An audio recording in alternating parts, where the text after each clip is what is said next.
আমরা সবাই জানি কিছুদিন পরেই আমাদের দুর্গাপুজো, মানে আমাদের সবচেয়ে শ্রেষ্ঠ পুজো বলতে গেলে আমাদের দুর্গাপুজো বাঙালিদের। একটা কথা বলি, তোমরা জানি না আমি কতটা কি ঠিক বলবো কতটা কি ভুল বলবো। যদি ঠিক বলে থাকি তাও তোমরা কমেন্ট করবে, যদি ভুল বলে থাকি আমরা ভুলটা ধরিয়ে দেবে। আমি বলতে চাইবো এই বছর পুজো বন্ধ করে দেওয়া হোক। এখানে মেয়েদের কোনো সম্মান নেই, সেখানে কিসের পুজো?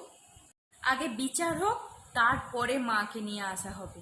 কারণ মাও কিন্তু একটা নারী, দুর্গা মা, মানে মা বলে ডাকছি, মা কিন্তু একটা নারী। তাই যেখানে নারীর সম্মান নেই সেখানে মাকে আমি নিয়ে আসবো না। আমি কেন, আমরা সবাই বলবো মা আসবে না।